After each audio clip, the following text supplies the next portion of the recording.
আসসালামু আলাইকুম ওয়া রাহমাতুল্লাহি ওয়া বারাকাতুহু। আলহামদুলিল্লাহ ওয়াসসালাতু ওয়াসসালামু আলা রাসূলিল্লাহ বাদ। সুপ্রিয় দর্শক, কাছে দূরে দেশে বিদেশে যে যেখান থেকে আমাদেরকে দেখছেন, আন্তরিক মোবারকবাদ জানিয়ে শুরু করছি চ্যানেল 24 এর প্রতি সপ্তাহের বিশেষ ইসলামিক আয়োজন নগদ ইসলামিক নিবেদিত শান্তির পথে অনুষ্ঠানের আজকের পর্বে।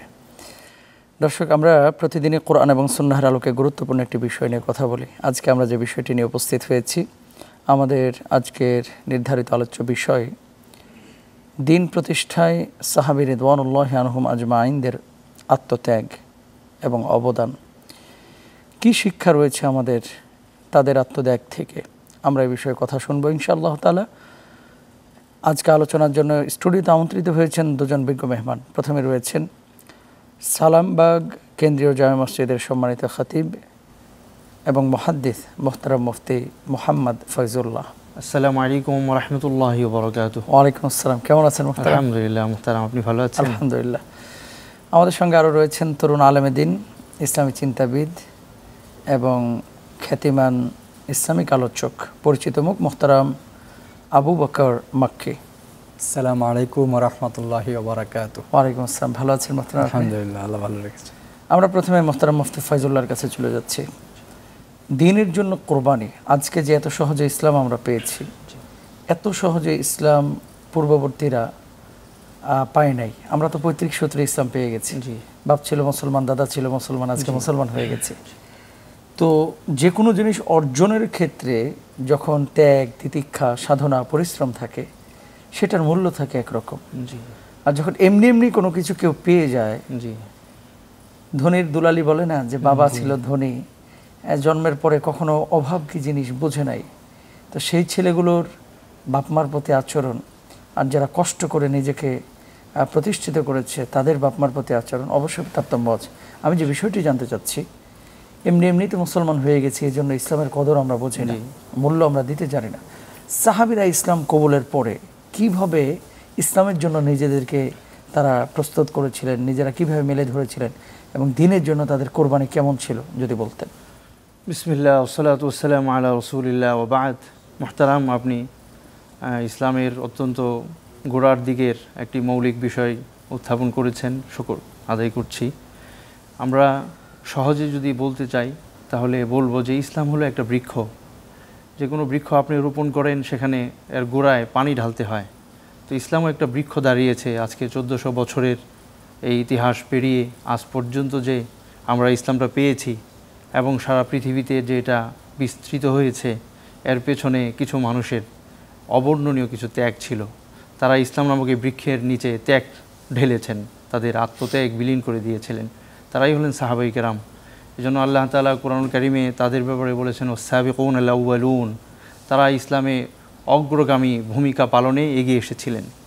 তো ইতিহাসে আছে কি অবর্ণনীয়, কি নির্মম নিপীড়ন তাদের উপরে তখন নেমে এসেছিল। নবী করিম সাল্লাল্লাহু আলাইহি সাল্লাম যখন ইসলামের দাওয়াত দিলেন, তখন তাদের উপরে কি অমানবিক নির্যাতন হয়েছিল। তো কোরআন কারীমে আল্লাহ তাআলা তো ঘোষণা দিয়েছেন আহাসিবান নাস আন ইউতরাকু আন ইয়াকুলু আমান্না ওয়া হুম লা ইফতানুন, যে এটা কি মানুষ মনে করে যে তারা আল্লাহর ডাকে সাড়া দিয়ে ঈমান আনবে আর তাদেরকে পরীক্ষা করা হবে না? নিশ্চয়ই পরীক্ষার শিকার তারা হয়েছিলেন। আমরা জানি সূরা বুরুজে সেই আসহাবুল উখদুদের ঘটনা আছে। ওয়ান্নারি যাতিল ওয়াকুদ ইযহুম আলাইহা কুউদ, তারা সেই অগ্নিকুণ্ডের ধারে বসে অবলোকন করছিল যে সমস্ত মানুষকে আগুনে, জ্বলন্ত জীবন্ত আগুনে তাদেরকে পুড়ে দেওয়া হচ্ছিল। তো কি কারণে? শুধুমাত্র আল্লাহর দ্বীনকে কবুল করার কারণে। তো সাহাবায়ে কেরামের জীবনেও ঠিক ওই অবস্থাগুলো এসেছিল। একটা ঘটনা থেকে আমরা কিছুটা অনুমান করতে পারবো। হযরত খাব্বাব ইবনে আরত রাদিয়াল্লাহু আনহু, তাকে কি নির্মম নির্যাতন করা হয়েছিল। তাকে মানে জ্বলন্ত যে লোহা, এই লোহাকে আগুনে উত্তপ্ত করে লাল করে সেটা তার হাত পা বেঁধে তার পিঠের মধ্যে এটা চেপে ধরা হতো। আল্লাহু আকবার। এবং অনেক সময় কয়লার আগুনের উপরে, যেখানে জ্বলন্ত অঙ্গার, সেই অঙ্গারের উপরে তার হাত পা বেঁধে তাকে সেখানে চেপে ধরা হতো, ফেলে দেওয়া হতো, এবং এটার উপরে তাকে চাপ দিয়ে ধরে রাখা হতো। তো খাব্বাব ইবনে আরত তিনি নিজে বলেছেন যে আমার শরীরে রক্ত, চর্বি এগুলো গলে সেই অঙ্গার নিভে যেত, কিন্তু তাদের এই নির্মমতায় একটুও দয়া হতো না।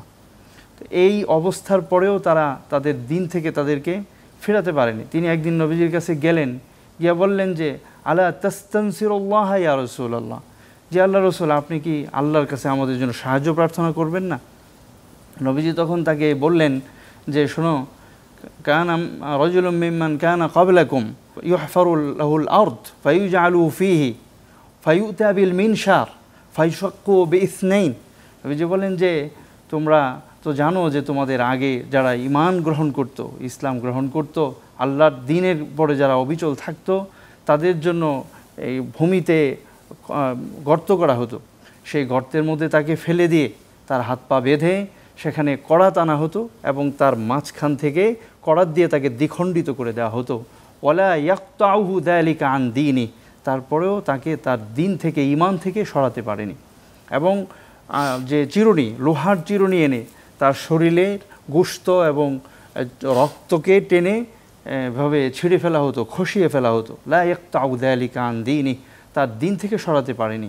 কিন্তু তোমরা ধৈর্য ধরো, আল্লাহ পাক সেই অবস্থার উত্তরণ ঘটবে, আসবে। হযরত আম্মার ইবনে ইয়াসির রাদিয়াল্লাহু আনহুকে নবীজি বলছিলেন, সাবরান ইয়া আলা ইয়াসির মাওয়াইদুকুমুল জান্নাহ। তাদেরকেও, এই পুরো পরিবারটাকেই ইসলামের জন্য কি ত্যাগ তারা স্বীকার করেছেন, তাদের পুরো পরিবারটাকেই উত্তপ্ত বালুর মধ্যে তাদেরকে ফেলে দেওয়া হতো। ধন্যবাদ মোহতারাম। আবার ফিরবো আপনার কাছে ইনশাআল্লাহ তাআলা। আমরা মোহতারাম আবু বকর মাক্কির কাছে চলে যাচ্ছি।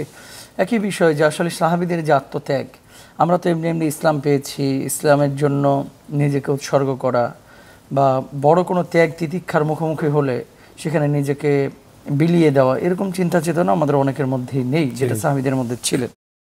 তো এখন আপনার কাছে যে বিষয়টি জানতে চাচ্ছি, যে সাহাবী রিদওয়ানুল্লাহি আনহুম আজমাইন, তারা তো একদিকে দুনিয়া আর একদিকে হচ্ছে ঈমান। ঈমানের তাগাদায় যখন প্রয়োজন হয়েছে দুনিয়া ছেড়ে দিয়েছে, দুনিয়ার সমস্ত জিনিসগুলোর লোভ তারা বিসর্জন দিয়েছে শুধুমাত্র ঈমানের দাবিতে।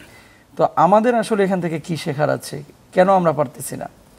যেমন দেখেন, সুদের মায়া অনেকেই ছাড়তে পারে না, ঘুষের মায়া অনেকেই ছাড়তে পারে না, আরেকজনের হক নষ্ট করা, যেগুলো সাহাবীদের ভিতরে কখনোই স্থান পায় নাই।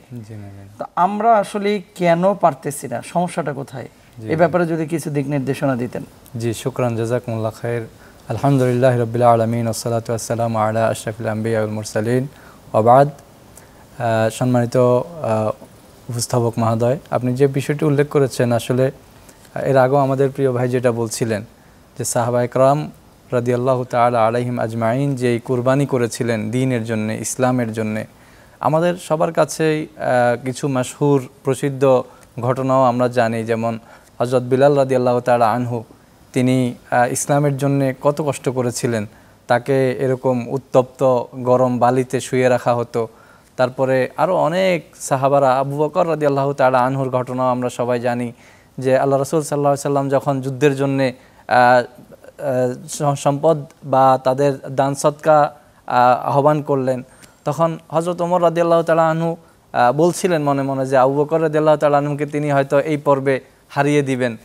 কিন্তু হযরত আবু বকর রাদিয়াল্লাহু তাআলা আনহুর সেই ঘটনা যে তিনি তার ঘরে মানে আল্লাহ এবং আল্লাহর রাসূল ব্যতীত আর কোনো কিছু রেখে আসেননি। রাসূল কারীম সাল্লাল্লাহু আলাইহি সাল্লাম জিজ্ঞেস করেছিলেন, ইয়া আবু বকর, তুমি তোমার ঘরে কি রেখে এসেছো? সে বলেছে, আল্লাহ ওয়া রাসূল, যে আল্লাহ এবং রাসূল আমি রেখে এসেছি। তো সেখানে এই ঘটনাগুলিও আমাদের কাছে প্রমাণ করে যে ইসলামের জন্য সাহাবায়ে কেরামের ত্যাগ, তিতিক্ষা এবং শহীদ হওয়ার বিষয়টা তো বলাই বাহুল্য, যে উহুদের যুদ্ধে 70 জন সাহাবী দ্বীনের জন্য কুরবানি গ্রহণ করেছেন, শহীদ হয়েছেন। তারপরে দ্বীনের জন্য খন্দকের যুদ্ধে 14 জন সাহাবী শহীদ বরণ করেছিলেন। আমাদের এই যে আমরা মুসলিম পরিচয় নিজেদেরকে দিয়ে থাকি, আমরা যদি এই ঘটনাগুলি উপলব্ধ করি, আমরা যদি রিয়েলাইজ করি, স্মরণ করি যে সাহাবায়ে কেরাম এত কষ্ট করেছেন, না খেয়েছিলেন, পরিবারে অভাব ছিল, এত কিছুর পরেও তারা তাদের ঈমানকে বিক্রি করেননি, তারা তাদের আদর্শকে কারো কাছে বিলিয়ে দেননি। কারণ দ্বীনের জায়গা ঠিক রেখে তারা নিজেরা ব্যবসা করেছেন, তারা রাখাল ছিলেন, তাদের ছাগলের পাল ছিল, মহিষের পাল ছিল, এরকম তারা কর্ম করে খেয়েছেন। তারপরও দ্বীনের জন্যে, দ্বীনের কাজ করতে গিয়ে দুনিয়ার লোভে তারা সুদ, ঘুষ এগুলিতে কখনোই নিজেদেরকে জড়াননি। আমাদের জন্যে বিশাল একটি শিক্ষা রয়েছে যে আমরা নিজেদেরকে মুসলিম দাবি করি শুধু মুখে, আমরা যেন মুখে মুসলিম না হয়ে প্রকৃত অর্থে ঈমানে, আমলে, অন্তর থেকে সত্যিকারের মুসলিম হতে পারি সেই চেষ্টা করা। আমরা সাহাবায়ে কেরামের যে আদর্শগুলি সেগুলিকে নিজেদের মধ্যে ধারণ করা, আমরা আমাদের যদি খারাপ কোনো অভ্যাস থাকে, সুদের লেনদেনের কোনো যদি আমাদের অভ্যাস থাকে, সেটা থেকে আমরা বেরিয়ে আসা। তারপরে আমাদের ঘুষ বলি, ব্যবসা করতে গিয়েও আমরা দেখেন ওজনে কম দিয়ে থাকি, আমরা নিজেদের 2-4 পয়সা একটু ওজনে কম দিলে লাভ বেশি হবে এই চিন্তায়। কিন্তু আসলে আমরা যে সবাই কিন্তু তাদের সবার নাম আব্দুর রহমান, আব্দুর রহিম, যারা এই কাজগুলি আমরা করছি, এই যে মুসলিম নাম ধারণ করে আমরা পৈতৃক সূত্রে বা বংশ পরম্পরায় ইসলাম ধর্ম গ্রহণ করেছি, কিন্তু সত্যিকার অর্থে ইসলামের যে প্রকৃত শিক্ষা সেটা না থাকার কারণেই আমরা আমাদের সমাজের এই ঘটনাগুলি দেখতে পাই। সাহাবীদের আত্মত্যাগ কেমন ছিল? আমি বলেছিলাম যে একদিকে দুনিয়া, অন্যদিকে হচ্ছে ঈমান। ঈমানের প্রশ্নে দুনিয়ার সব কিছু ছেড়ে দিয়েছে, কিন্তু ঈমান ছাড়ে নাই। সব, কখনো সন্তান ছাড়ার প্রয়োজন হয়েছে, ছেড়ে দিয়েছে। কখনো স্ত্রী ছাড়ার প্রয়োজন হয়েছে, কখনো বাড়িঘর খামারের রুটগুলো ছাড়ার প্রয়োজন হয়েছে, কখনো নিজের সারা জীবনের সঞ্চয় এবং প্রিয় অ্যাসেট যে খেজুরের বাগান, শত শত খেজুর গাছ ছিল যেটা নিয়ে সে দিনভর স্বপ্ন দেখত, এই খেজুর বাগান ছেড়ে দিয়েছে। পরিবারের সদস্যরা বলছে, তুই কি পাগল? এরকম একটা অ্যাসেট তুমি ছেড়ে দিলা, এটা তুমি কি করবা ভবিষ্যতে? তো আল্লাহর দ্বীনের প্রশ্নে, ঈমানের প্রশ্নে তারা ছিল একেবারে অকাট্য, যে আমি দুনিয়ার কোনো প্রতিদান আল্লাহর কাছে আশা করি না, আমি আখিরাতের প্রতিদান আল্লাহর কাছে আশা করি। আমি দুনিয়ার সব হারালাম, কিন্তু আল্লাহর সন্তুষ্টি আমি পেলাম, আমি সার্থক। এরকম ছিল তাদের চেতনা। মুফতি মোহাম্মদ ফয়জুল্লাহ, আপনার কাছে যে বিষয়টি জানতে যাচ্ছি, নামাজ পড়া, রোজা করা, হজ করা, জাকাত দেওয়া, এই 4-5টা কাজকে আমরা ইসলাম মনে করি, কিন্তু ইসলামের যে অন্যান্য মৌলিক বিষয়গুলো আছে যেগুলোকে দৈনন্দিন জীবনে কার্যক্ষেত্রে বাস্তবায়িত করা, সেসব ক্ষেত্রে আমরা কিন্তু উদাসীন। এই 4-5টা বিষয়কে ইসলাম যারা মনে করছি, নামাজ, রোজা, হজ, জাকাত, এটাই ইসলাম। অন্যান্য যে আরও বিধিবিধান কোরআনুল কারিমে আল্লাহ তাআলা দিয়েছেন, তাদের ব্যাপারে কি বলবেন? মুহতারাম, অনেক খুবই তাৎপর্যপূর্ণ একটি প্রশ্ন করেছেন, যে ইসলামকে আসলে আমরা ইবাদতের মধ্যে সীমাবদ্ধ করে ফেলেছি। নামাজ, রোজা, হজ, জাকাত, আমরা নামাজ পড়তে পড়তে কপালে দাগ ফেলে দিলাম, হ্যাঁ, অথবা বারবার হজ করতে করতে আমরা হাজি হয়ে গেলাম। এতেই কি আমাদের ইসলাম পালন পূর্ণ হয়ে গেছে? না, কিছুতেই নয়। এই ইবাদত পালন, এটা ইসলামের 5টি দিকের একটি দিক মাত্র। ইসলামের তো মৌলিক 5টি ভাগ রয়েছে: আকায়েদ, ইবাদত, মুআমালাত, মুআশারাত, আখলাক। সেখানে লেনদেন আছে, সেখানে পারস্পরিক আচার আচরণ, হক আদান প্রদানের ব্যাপারগুলো আছে, সেখানে নিজের নীতি নৈতিকতা, সততা, বিশ্বস্ততা, আমানতদারিতা ইত্যাদি মানবিক গুণাগুলিগুলোর ব্যাপার স্যাপার আছে, সেখানে চিন্তা চেতনা, বিশ্বাসগত দিকগুলো আছে। এই 5টি জিনিস যখন কারো কমপ্লিট হবে, তিনি পূর্ণ মুসলিম হবেন। ইবাদত বন্দিগি এটা কেবলই আল্লাহর হক। এটা যদি কেউ সারা জিন্দিগি একজন নামাজ পড়লো না, এমন অনেক ঘটনা ইতিহাসে আছে। সাহাবী জিন্দিগিতে কোনো দিন একবার আল্লাহর জন্য সেজদা করেনি, ইসলাম গ্রহণ করেছেন, আল্লাহর নবীর নির্দেশ হুকুম মেনে জিহাদে শরীক হয়ে গেছেন, শহীদ হয়েছেন। আল্লাহর নবী দুনিয়াতেই তাকে জান্নাতে সুসংবাদ দিয়ে দিয়েছেন। তাহলে এটা হলো আল্লাহ পাকের হক। আল্লাহর হক আল্লাহ চাইলে মাফ করে দেবেন। কেউ যদি পালন করে তাহলে তিনি আল্লাহর কাছে নৈকট্য অর্জন করবেন, সন্তুষ্টি। কিন্তু অন্য যে আরও 4টি দিক রয়েছে, এর মধ্যে 3টি দিকে হলো মানুষের সাথে সম্পৃক্ত। আমি নামাজ পড়ি, সুদি লেনদেন করি। আমি নামাজ পড়ি, কিন্তু ফাইল আটকিয়ে আমি অন্যের কাছ থেকে একটা গ্রহণ করি, অথবা আমি বোনের হক দিলাম না, হ্যাঁ, অথবা আমি পাড়া প্রতিবেশীর সাথে একটা দুর্ব্যবহার করলাম, ব্যবসায়িক পার্টনারকে আমি কোনো একটা কৌশলে তাকে আমি ঠকিয়ে দিলাম। এই জিনিসগুলো আল্লাহ পাক কিছুতেই তাকে ক্ষমা করবেন না। আর এই যে জিনিসগুলো, এগুলো ত্যাগ করতে পারা, এটা একটা বড় দিক। সাহাবায়ে কেরাম শুধু নিজের জীবনকে তো উৎসর্গ করেননি, তারা কি করেছেন? হযরত আপনি যেভাবে ভূমিকা বলেছিলেন, সেখানে ইঙ্গিত আছে। হযরত সোহাইব রুমি রাদিয়াল্লাহু আনহু, তিনি তো মক্কায় এসে ব্যবসায়ী হয়েছিলেন এবং মক্কার তিনি একজন স্বনামধন্য বড় ব্যবসায়ী ছিলেন।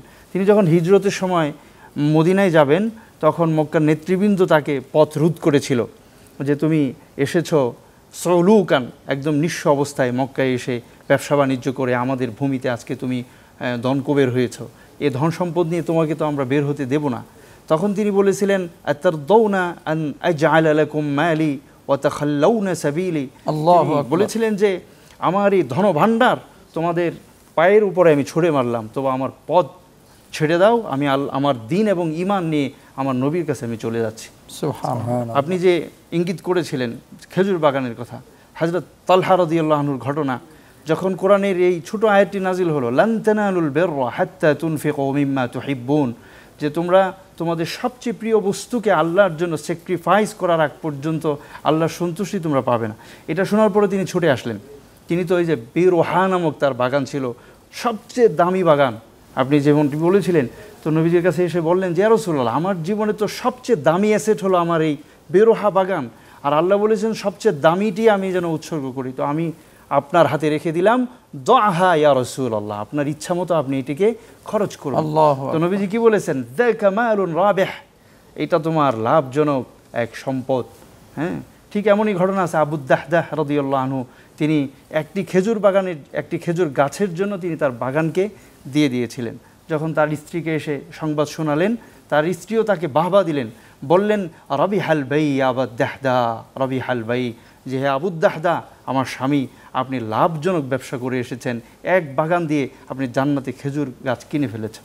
তো সাহাবায়ে কেরাম শুধু জীবন দেননি, তারা তাদের সম্পদ, তারা তাদের জীবনের সবচেয়ে প্রিয় বস্তুকে আল্লাহর খুশি সন্তুষ্টির জন্য ব্যয় করেছে। আমরা আমাদের যে এই আচরণগুলো, আমরা যে আল্লাহর জন্য এগুলোকে ছাড়তে না পারি, তাহলে তো পূর্ণাঙ্গ মুমিন আমি হতে পারবো না। ধন্যবাদ সম্মানিত শেখ মোহতারাম আবু বকর মাক্কি। একই বিষয় যে কেন আমরা পারতেছি না এবং এই জন্য আমাদের কি কর্ম পরিকল্পনা বা উদ্যোগ গ্রহণ করা উচিত, কিভাবে নিজেদেরকে আমরা প্রিপেয়ার করব, প্রস্তুত করবো, এই বিষয়টি নিয়ে যদি বলতেন। জি ধন্যবাদ। তারা পেরেছে, আমরা কেন পারছি না? না পারার আরেকটা কারণ আমি আপনার সামনে দর্শকদেরকে বলতে চাই, আমরা এগুলোকে ইসলাম মনে করি না। এগুলো যে ইসলামের মৌলিক পার্টের একটা পার্ট, এগুলো বুঝিও না, করিও না। এই জন্য শুধু ইসলাম খুঁজি মসজিদে গিয়া, আর বাইরে কোথাও ইসলাম খুঁজি না। জি বলেন। জি ধন্যবাদ মোহতারাম। আসলে মোহতারাম ভাই যেটা বলছিলেন যে সালাত, সিয়াম, জাকাত, হজ, এগুলিও ইবাদত এবং এগুলি ইসলামের অংশ। এগুলি না হলে কিন্তু ইসলাম পরিপূর্ণ হবে না। তবে আমাদেরকে খেয়াল করতে হবে, ইসলাম মুআমালাতের কথা বলেন, তারপরে আখলাকের কথা বলেন। এই মুআমালাত, আখলাক, দেখুন শুধুমাত্র যে মুসলিমের সাথে হবে তা না। মুআমালাতের ক্ষেত্রে, আখলাকের ক্ষেত্রে একজন অমুসলিমও কিন্তু মুসলমান ভাইয়ের সমান অধিকার রাখেন। আমরা জানি রাসূল কারীম সাল্লাল্লাহু আলাইহি সাল্লাম নবুয়ত পাওয়ার আগেই একজন ইয়ামান দেশ থেকে একজন ব্যবসায়ী, রাসূলের বংশের লোকদের সাথে ব্যবসায়িক কারণে ওই লোকটা তার মাল রেখে দিয়ে তার যে পাওনা সেটা তাকে পরিপূর্ণভাবে বুঝাই দেয়নি।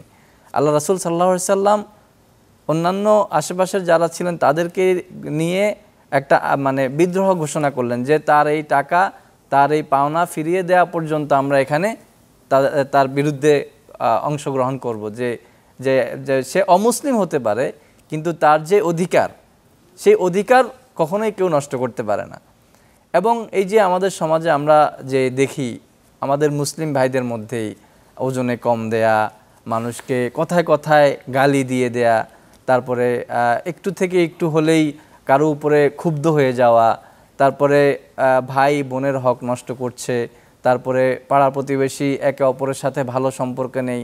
অথচ এই হাক্কুল জারেরও কিন্তু আমাদের ব্যাপার বুঝতে হবে যে প্রতিবেশীর যে হক, এটাও কিন্তু আল্লাহ রাসূল সাল্লাল্লাহু আলাইহি সাল্লাম প্রতিবেশীর হক সম্পর্কে এত বেশি বলতেছিলেন যে সাহাবায়ে কেরাম ভাবছিলেন যে ইয়া রাসূলুল্লাহ, যে আপনি এত বেশি প্রতিবেশীর হকের কথা বলছিলেন, আমরা তো ভাবছিলাম হয়তো প্রতিবেশীকে কোনো মিরাজ দিতে হয় কিনা, আমাদের সম্পদের ভাগও কি তারা পাবে কিনা, এরকম অবস্থা হয়ে দাঁড়িয়েছে। তো আমরা কেন পারছি না? আসলে আমরা ঈমানদার ঠিকই, কিন্তু প্রকৃত অর্থে ঈমানের যে স্পিরিট সেটা আমাদের মধ্যে নাই। আল্লাহর মহব্বত, আল্লাহর ভালোবাসা, আল্লাহর পরকাল দিবসের জবাবদিহিতার যে ভয়, সেটা আমাদের মধ্যে খুব বেশি একটা সিরিয়াসলি কাজ করে না। কারণ সাহাবায়ে কেরাম এই ত্যাগগুলি কিভাবে করতে পেরেছেন? আল্লাহর প্রতি তাদের অগাধ ভালোবাসা ছিল, আল্লাহ রাসূলের প্রতি, দ্বীনের প্রতি তাদের অগাধ ভালোবাসা ছিল, স্যাক্রিফাইস ছিল, যার কারণে তারা দুনিয়ার কোটি কোটি টাকার সম্পদও তাদের কাছে আখেরাতের তুলনায় একেবারে নিষ্ফল ছিল। তো আমরা আমাদের মুসলিম ভাইদেরকে আহ্বান করতে পারি যে আমরা আল্লাহর প্রতি ভালোবাসা তৈরি করার চেষ্টা করব, বান্দার হক আদায়ের চেষ্টা করব, সাহাবায়ে কেরামের নবী করিম সাল্লাল্লাহু আলাইহি ওয়াসাল্লাম। ধন্যবাদ মোহতারাম, জাযাকাল্লাহ। ধন্যবাদ মোহতারাম আপনাকেও, আল্লাহ তাআলা আপনাদেরকে উত্তম প্রতিদান দান করুন। আমরা আজকে আলোচনা করছিলাম সাহাবীদের আত্মত্যাগ নিয়ে। একজন মানুষের শাহাদাতের তামান্না যদি না থাকে, দিনের প্রতি অগাধ বিশ্বাস এবং ভালোবাসা না থাকলে সে মানুষটা কখনো আল্লাহর জন্য নিজেকে সঁপে দিতে পারে না। তো সাহাবীদের রিদওয়ানুল্লাহি আনহুম আজমাইনদের হৃদয়ের মধ্যে, কলিজার মধ্যে এটা সেটে নিয়েছিলেন, গেঁথে নিয়েছিলেন যে একদিকে দুনিয়া আর একদিকে ঈমান। আল্লাহ, আমি আল্লাহর জন্য, নবীর জন্য সব করতে পারি, আমি দুনিয়ার জন্য নিজেকে ভাসিয়ে দিতে পারি না। এই জন্য আমরা চেষ্টা করবো ইনশাআল্লাহ আল্লাহর জন্য নিজেকে সেভাবে প্রস্তুত করতে। আল্লাহ তৌফিক দান করুন। আজকে বিদায় নিচ্ছি, আগামী সপ্তাহে একই সময় ইনশাআল্লাহ আবার দেখা হবে। আল্লাহ হাফেজ। আসসালামু আলাইকুম ওয়া রাহমাতুল্লাহ।